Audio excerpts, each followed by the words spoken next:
에이. 하늘 낮은 곳에서 이야기를 한다네.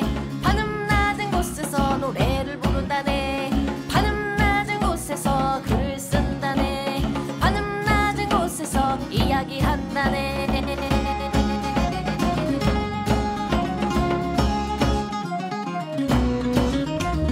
선언돌파의 플랫 528화 어제 뭐 봤어 59번째 편 시작하겠습니다.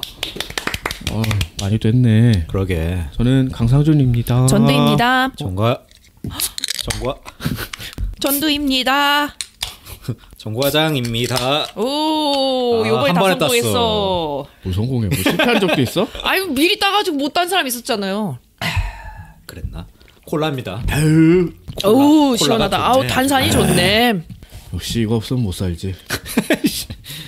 자, 일단 전도부터 가볼까요? 네, 제가 본 것은 애니메이션 사슴의 왕입니다. 뭐 그냥 잠깐 얘기해보자면 원래 우리가 이걸 하기로 했었잖아요.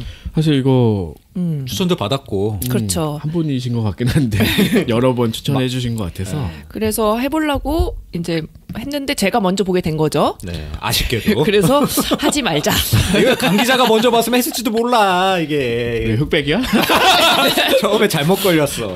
이게 이제 2014년에 발매된 동명소설이 있는데 이게 250만 부를 돌파하고 서점 대상 1위도 한 작품이래요. 책이 궁금해진다. 이거. 그래서 상하로 2권으로 된 책이고 이게 코로나 때 인기를 더 얻게 돼가지고 약간 전염병 얘기여가지고 맞아요. 그 얘기 들은 것 같아요. 네, 그래서 되게 많이 인기가 많았다.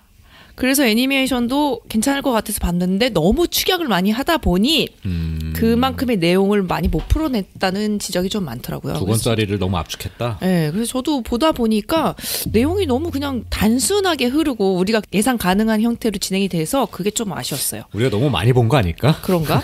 여기는 이제 지들이 봐봤자 얼마나 봤다. 그래 내가 얼마 봤다고. 꽁시렁 대기는 이제 강대한 제국인 츠오르라는 데가 있는데 거기를 반하에서 이제 전쟁을 벌이고 있는 소수 민족들이 있는 거예요. 근데 아무래도 밀리겠죠. 그래서 패해가지고 뭐 소금 광산 같은 데서 노예로 막 일하고 있고 그런 신세예요. 근데 여기 이제 검은 늑대들이 휩쓸고 가면 그 전염병이 막 생기는 거예요. 물리면 뭐 광견병 같은 거라도 걸리나 보지? 그냥 물리면 뭔가 이렇게 독이 퍼지면서 금방 죽어요. 그래서 그 츠오르 제국에 이제 사람들이 계속 죽는데 소수 민족 중에 일부는 죽지 않은 사람이 있다더라. 그런 얘기가 있는데 진짜로 실제로 여기 그 소금광산에서 일하고 있는 주인공 반이라는 남자가 물렸는데도 안 죽었어. 그 옆에 이제 여자아이 조그만 애도 구했는데 유나라는 애를 걔도 물렸는데 안 죽었어. 이거 판타지죠? 판타지예요. 그러니까 이 세계인 거지? 네.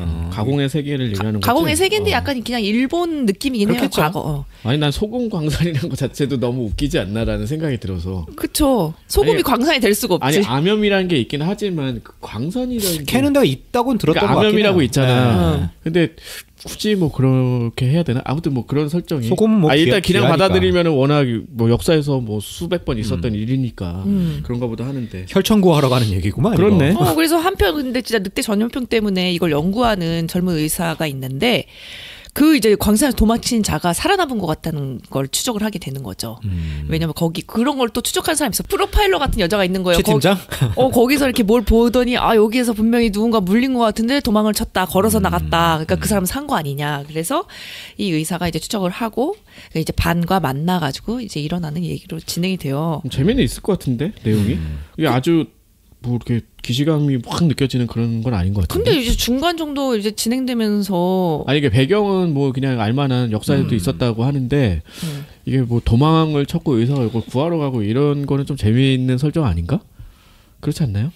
근데 질병을 그랬는데 소재로 했으니까 또 이제 그것도 반은 있고. 또 특이하게 여기서 나오는 특이하게 생긴 뭐 사슴이 있는데 걔랑 또 친해가지고 걔 타고 다니고 그래서 이제 사슴의 왕. 뭐야? 이라는. 모노노케 힘의 그러니까 걔 거기 걔- 딱 아스타카 아니야? 아스타카. 그런 느낌이에요. 근데 그래서 결론부 가는 게 너무 약간 조금 억지스러운 느낌이 생겨가지고 이제 반이 거의 유나라는 애를 자기가 이제 아빠로 해서 딸로 키우거든요.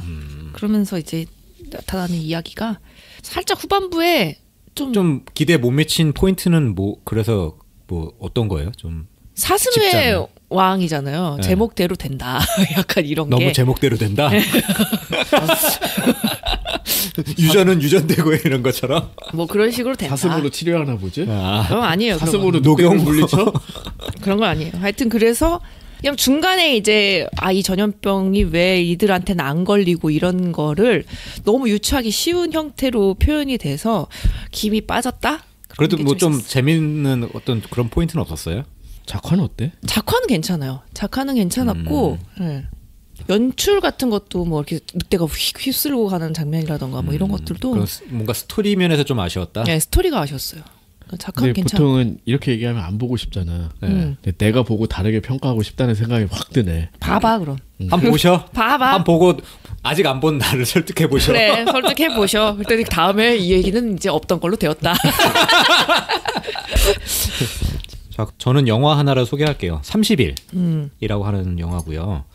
이게 지금 좀 궁금했던 영화긴 한데 그 디즈니 플러스에 올라온 걸 보고 냈다 봤거든요. 잘하셨어요. 난 근데 진짜 안 보고 싶은 영화였는데. 네, 그러니까.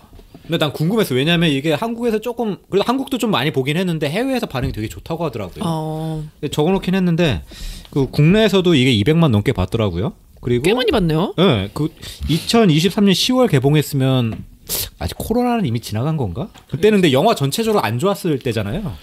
그러니까 그때 그 얘기는 들었어. 이게 베트남에서 1위 하고 그래서 오히려 해외에서 이거를 막 되게 좋아한다는 얘기 들었는데 저는 이게 뭐 출빈이 이런 데서 많이 다뤘고 예고편도 봤어. 근데 너무 이런 전형적이지. 설정은 보고 싶지 않은 거야. 그러니까 서로 기억을 잃었는데 뭐 좋아하게 된다는 얘기잖아. 다시 원래 그치. 싸우다가. 그쵸. 원래는 로그라인으로 치면 딱 그거 한 줄로 끝나지. 근데 그래서 저도 뭐 근데 그게 왜 재밌지 궁금한 거야. 그래서 봤죠. 그래서 이제 보니까 초반에 얘네들이 결혼한 소리 잠깐 나와요. 결혼한 스토리가. 이제 여자 쪽이 너무 잘 살아. 금수저고 그리고 이제 막 그럼 남자 기어야지. 씨. 남자 안 귀여. 왜냐? 이 새끼 이거. 남자가 이때 잘 못 나갔는데 이때 결혼하기 직전에는 못 나갔는데 나중에 결혼한다면 잘 돼요. 왜냐면 얘가 변호사 공부를 하고 있었거든. 근데 여자랑 사귀고 이제 막 결혼하려고 할 때는 아직 변호사가 못 됐어. 이게 시험을 통과를 못 했어. 그때 또 근데- 처가동 가지고 또 변호사 됐구만. 아이고. 그럼 더 잘해야 되는 거 아니야? 근데 그러니까 이 처가가 새끼가- 무시할 급이 아니야. 왜냐면 아버지는 무슨 장성급이고 뭐 어머니도 있고 되게 의리의리한 저택에 사시는 금수저고. 그래서 어쨌든 그런 분인데 나중에 중간에 이제 결혼 한번 포기하거든. 이 여자가 딴 남자랑 결혼하려고 하는 딱 그 시점부터 시작을 해요. 근데 이제 남자가 그래서 막 바에서 자기 친한 친구들이랑 술집에서 술 퍼마시고 있는 거야. 못난 놈 하면서 나는 안 될 거야 했는데 갑자기 여자가 결혼식장 박차고 와서 이 술집으로 와가지고 자기랑 결혼하자고 남자를 낚아채요. 그래서 성격이 둘이 정반대인 거예요. 여자 쪽이 되게 시원시원하고 터프하고 막 그런 스타일이고. 아니 그 결혼식 박차는 한파는 도대체 어디서 유래한 건지 잘 모르겠는데. 그거 있잖아요. 그 유명한 장면. 그 졸업 그거 아니에요? 그러니까 그것 때문에 그러네. 딱 그거네. 그래. 그거죠. 아무튼 그 웨딩 업체만 뭐 살리는 거지 그런 판타지는 갖다 버렸으면 좋겠어. 이렇게 드라마틱하게 결혼을 했는데 서로 나중에 안 이제 몇 맞는 년 거지. 살다 보니까 서로 너무 안 맞는 거지. 성격이 너무 다르고 이 여자 같은 경우는 술 퍼마시는 거 되게 좋아하고 집에서도 술 마시고 그리고 이제 막 직업이 PD인가 그래 방송계 쪽이라서 걔는 나랑 살았어야 됐다. 돈 많고. 그러니까 남자들이랑 작업할 일도 있고 배우들랑도 많이 만나서 술도 많이 마시고 하고 그러는데 이제 남자는 변호사예요. 그래서 되게 약간 모범생 스타일 그런 스타일이고 그리고 이제 약간 콤플렉스도 있어. 여자가 너무 잘 사니까 여자가 이제 막 뭐 이렇게 뭐 이런 것도 하고 저런 것도 해야 되는데 그 남자가 못 살 때 그 지나가는 말로 그거 필요해? 막 얘기하니까 남자가 하면서 되게 꿍에 있다가 나중에 그걸 담아뒀다가 막 뭐라고 얘기해 그것도 얘기하는 거야. 너 그때 나한테 그렇게 얘기했지 하면서 막 피곤하네. 헤어져. 그래서 헤어집니다. 헤어지기로 했어요. 그래서 헤어지기로 해서 이제 막 이혼 법정에 가서 둘이 완전 원수가 된 거야. 그래가지고 이제 우린 완전 돌아설 거고 하니까 이제 법정에서는 그러면 둘이 이제 숙려기간 30일 두고 그때 다시 한번 마지막으로 얘기해라. 4주 아니고 30일이요? 그래 4주. 그게 4주잖아. 4주 해봅시다. 너 되게 무식하구나. 맞구나. 생각보다 무식해. 생각보다 훨씬 무식해. 그래도 생각보다라는 거 보니까 그렇게 생각을 안 했었나 보네. 벌레 취급했지. 우린 벌레다. 그러니까 어쨌든 그래서 이혼을 하기로 했는데 집에 가다가 또 차 안에서 막 싸우다가 사고를 당하는 거지. 거는 뭐 이미 다. 그래서 얘네들이 이제 기억 상실에 관련된 게 단기 기억 상실이래. 그래서 이제 빨리 기억을 일으키려면 옛날 그 뭐 이야기라든지 뭔가 기억을 떠올릴 수 있는 걸 해야지 얘네들 서로 증오하던 감정을 다시 찾을 수 있대. 왜냐? 지금 둘이 백지 같은 상태라서 딱 보자마자 둘이 한눈에 반한 거야. 그러니까 이거 너무 뻔해. 아니 남자가 여자 보니까 너무 예뻐. 그래서 근데 여자도 남자 보니까 뭘 잘생겼잖아. 근데 좋아. 강하늘이야 강하늘. 그러니까. 그래서 둘이 약간 호감은 있는데 주위에서 니네 둘이 증오하던 사이니까 절대 빠지면 안 된다. 하도 얘기를 하니까 약간 이렇게 뻘쭘하게 있었는데 이제 그 양가 부모들이 얘네들이 예전에 뭐 했던 데이트했던 코스들 이런 거 있으니까 그걸 막 보내는 거 기억을 떠올리라고 막. 그래서 이제 기억을 점점 떠올리는데 안 좋은 기억 대신 이제 좋은 기억도 조금씩 떠올리는 거지. 그래서 그냥 둘이 잘 먹고 잘 산다로 끝나는 거죠? 그렇게 이제 자충우돌하고 결국에는 그렇게 되긴 하는데 중간중간에 이제 뭐 약간 좀 클리셰를 비트는 게 좀 재밌더라고. 이게 뭐 남자 역할과 여자 역할 약간 역전시키기도 하고 여자 쪽이 되게 잘 사니까 당연히 부모들이 반대할 줄 알았는데 뭐 여자 이제 조민수가 이제 장모님인데 딱 그 카페에서 만나가지고 백 명품에 딱 놓더니 긴 말하지 않겠네 하면서 종이 딱 던져줘 돈다발을. 그러니까 남자가 저 정말 사랑하고요 하니까 이걸로 혼수해 하고서 보내주고. 그런 식으로. 그런 이런 것들 그런 것도 좀 재미있었어요. 그리고 이제 이게 요즘 유행인가 싶더라고. 요번에 눈물의 여왕 요즘에 인기 있잖아요. 거기도 보니까 김수현이 변호사더라고. 그리고 거기도 여자 쪽이 엄청 잘 살잖아. 그래서 이런 구도로 하는 게 유행인가? 그 생각이 좀 들더라고. 유행이라기보다는 변호사가 되게 손쉬운 설정이라는 생각이 들거든요. 저는 그걸 이제 한번 글로 정리한 것도 있는데, 그러니까 악이 될 수도 있고 선이 될 수도 있고 하는 근데 굉장히 극단적으로 될 수 있는 거야. 왜냐하면 정의의 편을 서면은 저 악을 처단하기 되게 편리한 직업이야. 근데 또 이 악이 되려면은 그냥 갖다 붙어 먹기도 되게 편한 거지. 어떤 권력에. 그래서 되게 많이 동원되는 것도 있고 어쨌든 거기서 갈팡질팡하는 것 자체가 어떤 갈등을 보여주기도 편하고 성장을 보여주기도 편하고 이런 여러 가지 것들이 있어서 요즘 엄청 많이 써먹고 있는 것 같아요. 그리고 일반 그 회사원들보다 변호사는 또 자기 사무실 하면은 되게 시간도 자유롭게 사용할 수 있고 돈도 잘 벌 수 있고 이런 점 때문에 아마 설정상 되게 편하지 않을까? 약간 위에 있는 엘리트 완전 어떤 금수저 엘리트는 아니지만 어쨌든 중간에 낄 수 있다. 그러니까 요즘에는 조금 덜한가 싶기도 한데 왜냐면 로스쿨 생긴 다음부터는 그런데도 되게 선망하는 직업 중에 하나고. 그렇죠. 똑똑하고 뭔가 그리고 이제 그 법정에 쓰는 거 이런 거 자체가 탐정 역할을 하기도 되게 편하고 그러니까 장르물에서 되게 활약하기 좋은 포지션이야. 그래서 사실은 그런 어떤 미스터리 극에서도 변호사가 많이 등장하는 이유는 그것 때문인데 다른 뭐 요즘에는 뭐 로맨스나 뭐 코미디나 뭐 그런 데도 많이 나오는 거는 어느 정도 기본적으로 호감을 깔고 시작하기 그렇죠. 그런데도 불구하고 이제 뭐 악역도 되게 많죠. 변호사가 그렇죠. 뭐 그런 거 하기에도 되게 편리하고 그러니까 악역을 한다면은 그냥 아주 만만하진 않은 적의 포지션을 또 차지하기도 되게 좋은 거지. 그런 여러 가지 장점이 있는 것 같아서 많이 활용이 되는 것 같네요. 어쨌든 요거는 그 강하늘이랑 정소민이 되게 연기를 잘하고 중간중간에 B급 감성의 뭐 그런 연기도 막 해서 뭐 얘만 둘이 막 키스하는데 정소민이 하도 술을 많이 먹으니까 뽀뽀해 하면서 그 아래다 오바이트도 하고 뭐 이런 것들. 뭐 체인소맨이야? 아 그런가? 그것도 생각나네. 어쨌든 이런 식으로 연기도 잘하고 제가 일부러 뭐 굳이 얘기를 안 했는데 중간중간에 좀 재밌는 장면들이 많이 있어서 로맨틱 코미디를 좀 좋아한다. 그럼 되게 재밌게 볼 수 있는 영화입니다. 저는 갑자기 얘기를 들으니까 이터널 선샤인을 오랜만에 다시 보고 싶다는 생각이 드네요. 그 로맨틱 명작. 코미디가 아니지 않나? 아 근데 코미디는 아니지만 물론 유명하긴 하지. 그러니까 약간 맥락에 맞닿는 게 있잖아. 아 그렇게 기억을 지어서라도 막 잊었는데 나중에 또 만나잖아요. 좋아할 수밖에 없는 그런 거. 아 그러네. 그거랑 맞닿아 있네 이것도. 그래서 약간 그런 느낌이 확 들었어요. 그 영화는 진짜 명작이죠. 둘이 그 얼음 위에 누워 있는 그 장면. 그건 너무 다 알지. 찰리 카우프만? 무슨 카우프만인데? 찰리 맞는 것 같은데. 그냥 카우프만이라고 하면 얘기해. 카우프만 감독. 아씨. 이거 분명 편집 안 할 것 같은데. 아니 왜냐면은 코미디언 앤디 카우프만이 있어가지고 자꾸 헷갈려. 찰리가 맞겠지? 나도 성은 기억이 안 나가지고 지금. 성이 아니라 이름이야 그건. 이건 편집. 이 벌레만도 못한 무식함. 자, 저는 이게 아마도 넷플릭스에 올라와서 본 것 같은데. 내 이야기는 길어. 나도 제목은 본 것 같아요. 모레노 하나씨와 나가이 뭐 이런 건데, 그냥 왜 봤냐면요. 이게 콩트가 시작된다 가본가가 쓴 거라고. 그래서 내가 기억하나 보다. 네, 그래서 본 게 되게 컸고, 저 엄청 재밌게 봤어요. 아 그래요? 19작이고 내용 뭐냐면은 그냥 어머니와 아들이 사는 집인데 아들이 6년째 백수야. 아이고. 근데 어머니는 뭘 하냐면 카페를 운영하고 계셔. 근데 그 카페가 이제 집에 붙어 있는 그런 구조 있죠.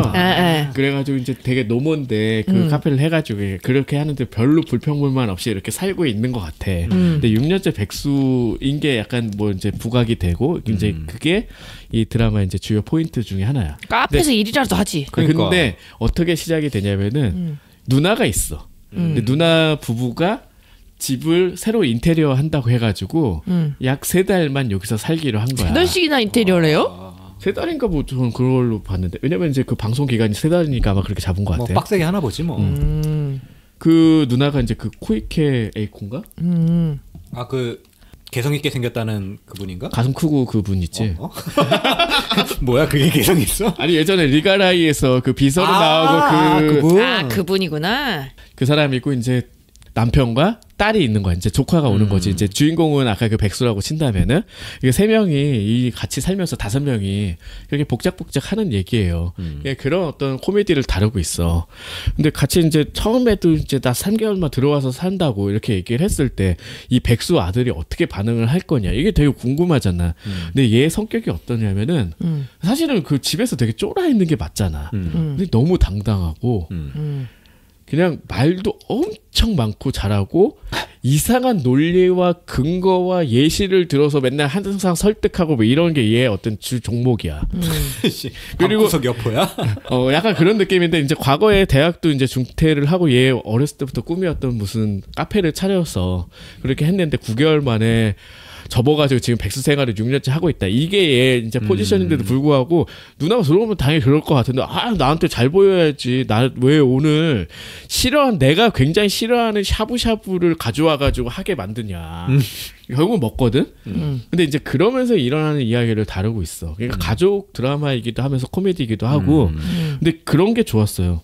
그러니까 보통 이렇게 있으면 되게 갈등이 막 엄청 불거져가지고 맨날 싸우고 막 이런 것들이 있잖아요. 싸우긴 싸우는데 그게 막 죽일 듯이 싸우고 막 이런 게 아니라 서로 결국은 굉장히 좋아하고 이런 어떤 상황에서 그냥 그 코미디 안에 이제 응축되어 있는 그런 방식으로 계속 그 갈등을 풀어나가고 결국은 이 백수 삼촌이랑 생활을 하면서 이 같이 온 이 조카 같은 경우도 처음에는 약간 이런 식인 거지. 학교 등교 안 한 지 되게 오래됐다는 시기인 것처럼 막 했는데 알고 보니까 일주일밖에 안 됐어. 아이 뭐야. 근데 그것도 알고 보니까 자기가 좋아하던 그 남자애가 자기 친구랑 사귀어가지고 그런 거 때문에 이런 식이고 그 누나의 남편 같은 경우도 이제 재혼 상대였는데 그러니까 딸이랑은 친아빠가 아닌 거지. 그래서 결혼하기 전에 친했는데 이제는 뭐 약간 서먹하고 뭐 이런 정도의 그 인간관계들로 다 엮여 있다가 같이 10부작 동안 이제 생활을 하면서 여러 가지 그런 사건을 겪으면서 결국은 굉장히 돈독해지는 걸 또 그렇게 표현하진 않아. 막 우리 끈끈해 이게 아니라 그냥 계속 츤츤대는 거야. 원래 가족이 그렇죠. 그런데도 이제 뭔가 그런 게 있는 거지. 결국 그래서 10부작 마지막에는 얘가 그 막 일하기도 싫어하고 맨날 이래. 취직하기도 싫고. 그래서 어떤 되게 부자고 되게 예쁜 여자랑 또 살게 돼가지고 집을 잠깐 나가는 것도 나오는데 그래서 그것도 막 설득을 한 거. 난 널 뒷바라지에 하기로 결정했어. 막 이러는 거야. 근데 이 여자가 그래서 좋아하게 된 게 아니었거든. 그래서 다시 이제 집으로 들어오고 이런 상황들도 있고 해서 마지막 10부작이 결국은 그 취직 면접을 보러 나가면서 끝나거든요. 근데 이제 거기서 막 응원받고 뭐 이런 게 있는데 그 정말 마지막 장면이 뭐냐면은 어떤 의원실에 비서로 이제 가게 된 거야. 이제 내정 내지는 이제 거기서 떨어진 사람도 있으니까 어쨌든 면접을 보는 거잖아. 그런데도 그 자리에서도 자기가 이렇게 저자세로 절대 안 구는 거야. 말 엄청 많다고 했잖아.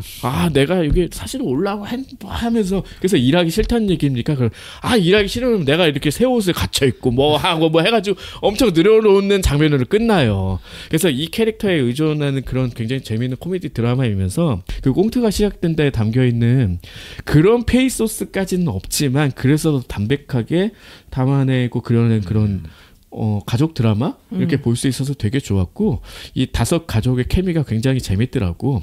그래서 그 아버지와 딸 같은 경우는 이제 뭐 친자 관계는 아니지만 그래도 같이 살아야 되고 하는데 결국은 이제 아빠라고 이제 안 불렀다 이제 뭐 부르게 되는 뭐 이런 클리셰도 있는데 그것도 굉장히 재밌게 표현을 해. 네, 그런 것들 때문에 굉장히 즐겁게 봤어요. 너무 재밌고 사실 이런 드라마가 되게 건강하다는 그런 느낌 있잖아. 근데 건강하다고 해서 무조건 건전하다는 거랑은 다르거든. 근데 그런 느낌에서 좀 재밌게 봤던 드라마라서 소개하고 싶었어요. 그렇군요. 넷플릭스 아니고 왓챠죠? 왓챠인가? 나 몰라. 기억이 잘 안 나.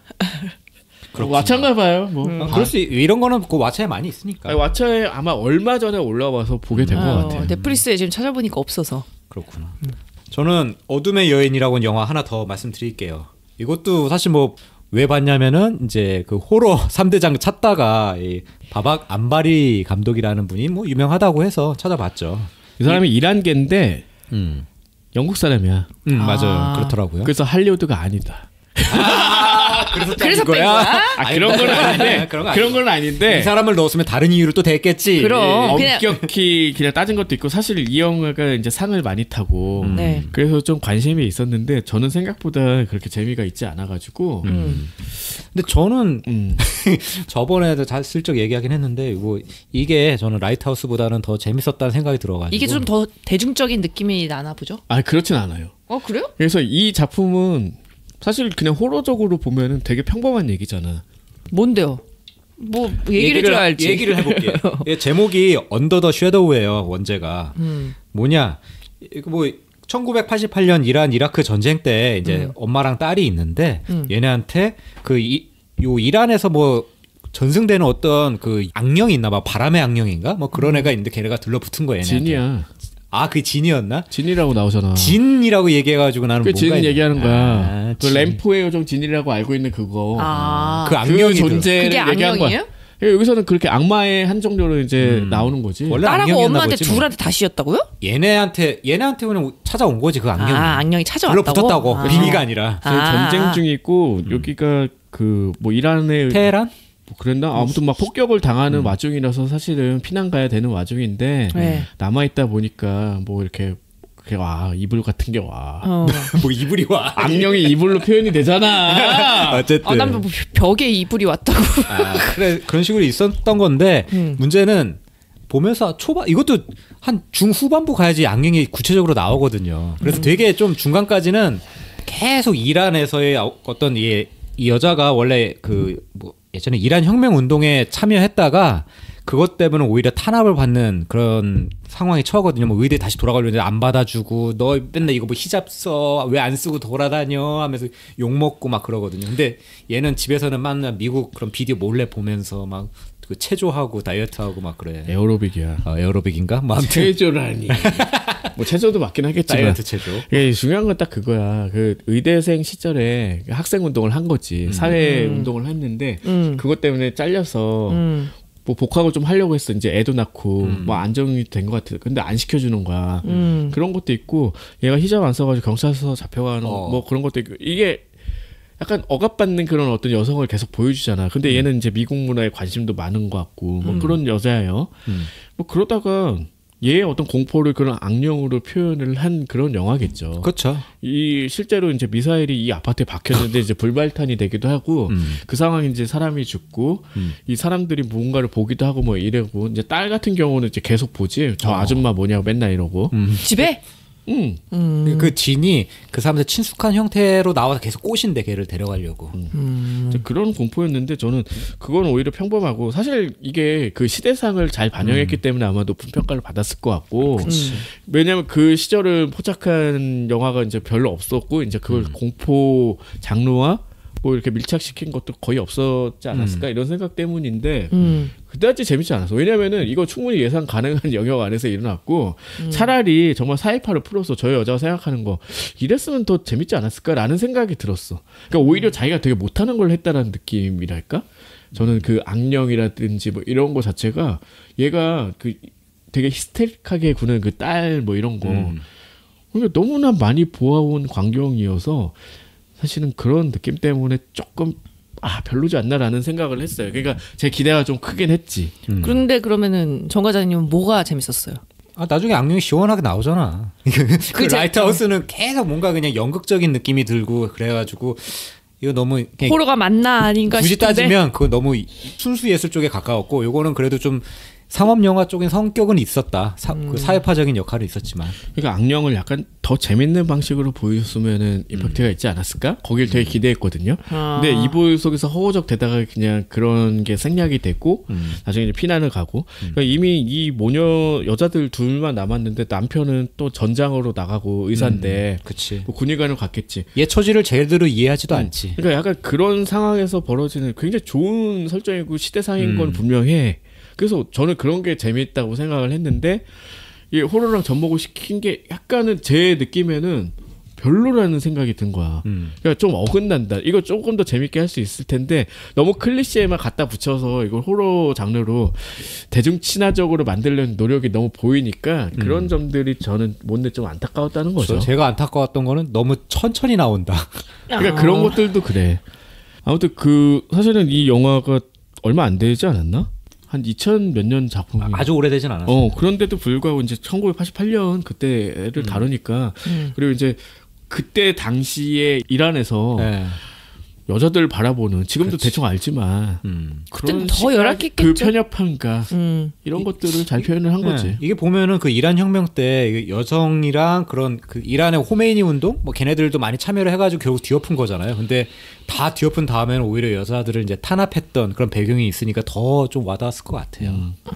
아무튼 뭐 아주 이상한 영화는 아니고. 그렇죠. 이게 이상한 영화면 상도 못 받았겠지. 지금 뭐 시체스 영화제도 받았고 부천 영화제도 상 받고 그랬는데. 여러 그 맥락에서 생각하면은 분명히 볼만한 영화이면 분명한데.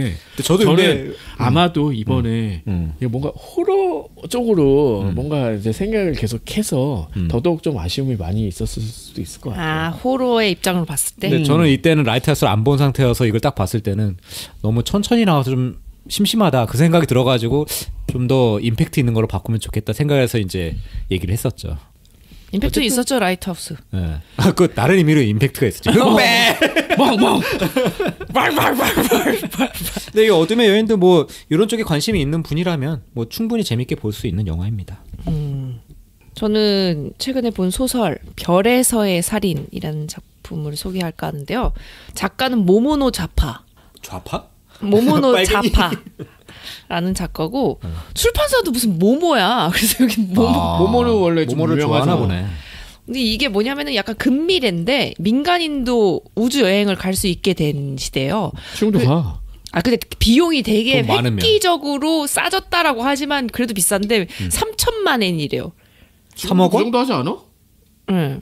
지금도 그 정도 하지 않아? 아 그래요? 내가 안 훨씬 가봤으니까 많은 어찌 걸로 알고 않아. 있는데 내 전 재산을 다 털어야 가는 걸로 저는 알고 있는데 지금 뭐 일론 머스크 이런 애들만 가는 거 아닌가? 3억도 없냐? 막 이러면서 없다. 뭐라는 건지. 그래서 이제 여기에 투어에 6명이 참석하게 되는데 그중에 한 명은 또 이 회사에서 중소기업 같은 데였거든요. 그래서 거기서 한 명은 추첨을 해가지고 어느 고등학생이 공짜로 가게 된 거야. 어우, 정말 위화감 들겠다.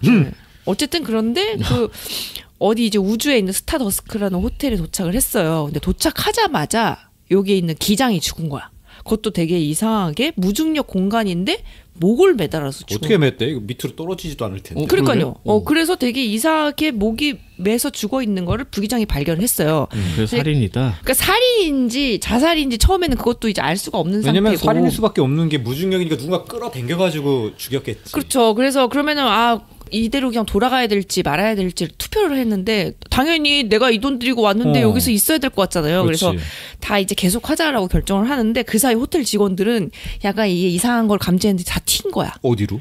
그게 거기에 이렇게 탈출할 수 있는 구명정 같은 게 있는 거예요. 거기를 갖고서 얘네들 다 튀어버린 거야. 그래서 남은 사람들이 지금 그 기장하고 그 여행 온 사람들 6명 이렇게만 기장이 남아요. 죽었다고 하지 않아? 부기장하고 그 6명만 남은 거죠. 그러니까 결국 그 중에 범인이 있는 거야. 걔는 왜 튀었대? 그냥 그 기장만 죽이려고 한 걸 수도 있는데. 연쇄살인범이라는 그 보장도 없는데. 근데 뭔가 그런 상황이었고 그리고 막 전기도 끊기고 막 인터넷도 안 되고 막 이런 상황들이 계속 막 일어나는 거예요. 그래서 이 되게 특이하잖아요. 우주에서 목을 매달아 죽을 수도 없는 상황에서 우주살인 사건이네. 네, 그래서 되게 특이한 설정이다라고 봤는데 약간 결론이 너무 맨날 그런 얘기야. 항상 진행 방식이 똑같아. 저 장점부터 얘기해줘요. 저 장점부터 얘기해줘요. 특이했지만 별로다. 이런 소설만 읽고. 그래서 약간 그 부분은 아쉽긴 했지만 중간에 그래서 이제 약간 범인으로 지목 당한 사람이 그러니까 지구 평면설 막 이런 거 자기는 그 새끼 범인이다. 자기는 그래가지고 이거에 꼭 참여하고 싶었대. 내 눈으로 꼭 지구가 평면으로 보고 갈 거다. 막 이런 개소리하는 사람들도 있고. 그래서 6명들이 다 되게 특이한 사람들이 온 거예요. 다 가장 각양각색일 거 아니에요. 네. 그래서 그 얘기를 보는 재미는 있었어요. 이게 그러니까 아까 그 이름이 좀 특이해서 좀 혼동이 오는데 일본 작가인 거죠? 일본 작가예요. 좌파. 네, 그래서 그 6명들이 어떻게 이 우주 여행을 오게 됐고, 그래서 이곳에서 우리는 이제 우주에 가본 적이 없으니까 거기서 이제 생활하는 내용들. 좀 아는 사람인가 보네 우주 그쪽을. 아마도 그런 거에 대해서 조금 잘 아는 것 같아요. 그래서 그런 거에 대한 상세한 설명들 있는. 그러니까 우주에서 살인 벌어지는 건 좀 신선하긴 네, 하네요. 그래서 그게 좀 심지어 재밌었어요. 뭐 아주 SF 적인 설정도 아니고 네. 충분히 지금의 어떤 과학기술로 구현 가능한 곳에서 이루어지는 맞아요. 클로즈드 서클이다. 그런 거를 되게 상세하게 설명을 했어요. 그러니까 소재가 좋다 이거. 네, 그래서 그런 거에 대한 상세한 면은 좋았지만 맨 마지막에 범인은 조금 그 범인의 그 동기가 있잖아요. 그 동기가 좀 너무 같다라는. 너무 많이 읽어서 그런 거 아니요? 그럴 수도 있어. 이게 사실 요즘에 그런 거 많이 느끼는데 이 드라마를 만드는 게 재밌긴 하잖아. 사람이 어떤 사리를 느끼고 죽여야 되겠다는 그런 걸 만드는데 이게 본격 미스터리 안에서 구현하는 데 적합하지 않다라는 생각이 좀 들거든. 그래서 이제 이아미스 같은 데는 오히려 그런 어떤 감정이나 복수나 뭐 이런 데 초점을 맞추니까 이제 그게 충분히 납득이 가는데 뭐 이런 어떤 그냥 정말 어떻게 보면 게임이라고 구현했던 게임을 구현한 그런 소설 안에서는 사실 설득력을 가지기 좀 힘든 그런 작품들도 있는 것 같아. 저 영화 비바리움 봤는데 그 제시 아이젠버그 나오는 궁금해가지고 항상 이거 찜해놨는데. 집들 쫙 있는 그거죠? 네. 네. 영화는 되게 단순해요. 얼마나 단순하냐면은 처음에 뭐 남자 주인공 제시 아이젠버그 같은 경우는 이제 정원사인 것 같고 여자친구는 무슨 뭐 유치원 교사 같은 근데 둘이 이제 같이 살 집을 구하려고 부동산에 갔는데 소개시켜줘서 대단지 어디를 갔어. 이제 보고 알았어 이제 가려고 했는데 못 빠져나오는 거야. 거기 들어갔다가 아무리 아니 그 동네가 똑같은 집으로 이렇게 돼 있어. 네, 자 여기서 몇 번 돌아서 이렇게 저기서도 한번 돌아보고 했는데 기름이 떨어질 때까지 거기를 헤매도 나올 수가 없는 거지. 그 결국 어떻게 하루는 자야 될 거 아니야. 네. 자고 일어났더니 생필품과 그다음에 더 중요한 건 뭐냐면 아기가 배송이 됐어. 뭐야? 아기? 아기. 베이비? 거기서 살라는 뜻이네. 아니 얘를 키우라는. 그러니까. 살라는 거지 뭐. 그래서 얘를 계속 키우고 아침에는 뭐 식료품이니 뭐니 이렇게 오니까 그냥 거기서 어쩔 수 없이 근데 노력을 하는 거야. 이 남자 같은 경우는 이제 어느 순간은 땅을 파기 시작을 하고 여자 같은 경우는 이제 애를 또 막 키우는데 이 애가 정상은 아니에요. 자고 일어나면 엄청 커 있어. 그래서 곧 뭐 얼마 안 돼가지고 거의 성인이 되고 뭐 이런 상황이에요. 뭐야? 그래서 이 비바리움이라는 게 그런 뜻이잖아. 무슨 뭐 동물원 뭐 이렇게 생체로 요즘에 어저께 보니까 뭐 나 혼자 산다에 무슨 도마뱀 키우고 이런 거 김대호 아나운서. 뭐 그렇게 아예 그 자연처럼 해놓고 조금만 어떤 뭐 쉽게 얘기하면 어항 같은 그런 거잖아. 아 그래 맞아. 그래서 초반에 암시도 나오는 게 거기 들어가기 전에 얘네가 뭘 하냐면은 그 탁란이라고 하죠. 뻐꾸기가 그 다른 새의 알을 밀어내놓고 다른 새끼를 밀어내고 자기 알 낳아놓고 이제 그 다른 애한테 키우게 하는 그런 거잖아. 그 암시가 있었기 때문에 뭐 예상할 수도 있겠지만 이 애가 너무 이상한 짓을 계속 하는 거지. 맨날 TV에서 말도 안 되는 그런 문양 같은 게 나오는데 그거만 멍하니 보고 있던가. 거의 얘네가 말하는 걸 맨날 흉내를 내는 거야. 말하는 것도 이상한 목소리를 흉내를 내고 맨날 소리 지르고 뭐 그런 공포 영화인데 아주 연극적인 작품이죠. 왜냐 같은 장소에서 같은 사람이 어떤 짓을 하는지 해가지고 벌어지는 이야기. 돈 별로 안 들였겠다. 아 당연하죠. 그렇죠. 그런 건 별로 안 돼. 아마 아일랜드 영화라고 해서 이제 거기서 하는 얘기고, 그러니까 이거 전체도 이제 우화로 볼 수 있겠지. 마지막에 좀 재밌는 그래서 결론으로 끝나긴 해요. 그래서 왜 이런 시스템이 생겼는지. 그렇죠. 그러니까 어떤 뭐 쉽게 약간 암시만 주자면은 모종의 존재가 탁란을 할 수도 있겠구나. 외계인이구나. 이거 모르지. 아무튼 그런 기생수일 수도 있지. 그런 방식으로 뭐 생명을 계속 유지해가는 어떻게 보면은 사실은 뻐꾸기가 자연계에서 그렇게 존재하는 이유는 또 따로 있을 거 아니야. 아니 그러니까 뻐꾸기가 잘못된 존재라면 사라졌겠지. 그치. 그렇게 하는 방식도. 근데 계속 유지가 되잖아요. 그게 잘못된 게 아니잖아. 그러면은 자연적인 거잖아. 정말로 자연적인 거잖아요. 생태계에서는 그게 또 자연적인 걸 수도 있죠. 아니 자연적인 거지. 왜냐면 계속 유지되니까. 그런 방식으로 적용해본 아주 뭐 그냥 간단한 호러 영화. 그래서 궁금해가지고 저도 맨날 찜해놓고 못 봤는데. 실험적인 영화구나. 그럼 또 굉장히 봐야겠다. 그렇죠. 그렇겠네요. 라이트하우스보다 실험적이에요? 그거랑 라이트하우스가 다른 훨씬 실험적이지. 그래, 그럼 볼 수 있겠다 이거. 근데 이제 같은 장소나 뭐 그런 것들이 있어요. 이제 미술적으로 그 굉장히 똑같이 생긴 집이 막 나열이 돼 있고 하늘을 보면은 저게 무슨 모양인 것 같아? 구름을 보면서 아무리 봐도 구름 모양이야. 그러니까 그렇게 생긴 구름밖에 없으면 얼마나 인공적인 공간이겠어. 노베 있는 그런 구름들인가 나. 그러니까 아니 그러니까 동글동글하게 그냥 그러니까 이런 식의 어떤 공포 거기서 과연 사람이 살아남을 수 있을까? 뭐 이런 식으로 생각하다가 탈출하려고 노력하고 결국 이 애를 키우지 않으면 어떤 그런 상황 뭐 이런 것들이 이제 자아내는 굉장히 좀 색다른 공포였고 그러니까 되게 작은 영화죠. 작은 영화고 과연 끝이 어떻게 끝나고 어떻게 탈출할까 이런 걸 바라보다가 이걸 은유한 거구나. 이런 말 비바리움이란 제목은 이런 걸 가리키는 거였구나. 뭐 이런 식으로 결론 지어질 수 있는 그런 영화였습니다. 아이디어가 좋네. 끝을 한번 보면 그냥 이해는 될 것 같고 사실 그런 것들이 이제 암시하는 바가 있겠죠. 그러니까 거기서는 이제 굉장히 뭐 초자연적인 뭐 현실은 없는 거니까 뭐 그런 방식으로 이제 구현을 했다지만 뭐 충분히 우리 세계 안에 우리가 모든 걸 다 아는 건 아니니까 과학으로 모든 걸 설명할 수 있는 건 아니니까 뭐 그런 데서 파고드는 그런 공포라면은 뭐 좋다. 물론 이건 아이디어는 굉장히 훌륭했다. 그래서 뭐 굉장한 작품이라고 평가할 수는 없지만 소소하게 좀 재미를 느끼면서 봤습니다. 그런 게 좋지. 갑자기 생각나는데 도그빌이라는 영화 있었잖아요. 그거 약간 비슷한 느낌. 라스 폰 트리의 도그빌 같은 경우는 아예 연극 무대로 그냥 공연했지. 근데 그거는 형식이 그랬을 뿐이지 여기서는 그건 실존하는 거죠. 여기는 그 영화랑은 저는 다른 느낌이군요. 끝도 없이 이어진 집을 처음에 그래서 막 울타리를 넘어서 끝까지 가봐. 근데 또 우리 집이 나오네. 뭐 이런 거죠. 구호실인가 그렇게 나오는데 아무리 뭐 이쪽으로 계속 가도 구호가 나온다. 그런 얘기예요. 네. 자 오늘 이야기해본 작품 극장판 애니메이션 사슴의 왕 그리고 영화 30일 그리고 일드 내 이야기는 길어 영화 어둠의 여인 소설 별에서의 살인 마지막으로 영화 비바리움까지 얘기해봤습니다. 네. 마음에 드는 거 골라 한번 보세요. 그러니까 얘기해주면은 요즘에는 그 좀 긴 거 아닌 거는 하나 두 개씩은 꼭 챙겨보려고 하고 있거든요. 뭐 듣는 분들도 그러실 거야. 그 호러 요즘 호러에 약간 꽂혀가지고 호러 재밌는 거. 갑자기 아랑 탈피? 누가 보면 아랑 돌아오는 줄 알겠어. 막 급하게 땡겨서 보는 줄 알고. 아랑은 우리 가슴 속에 살아 있어. 죽지 않았잖아. 자, A보다 반은 낮은 곳에 숨어 있는 대중문화의 모든 것 천원 돌파. A 플랫.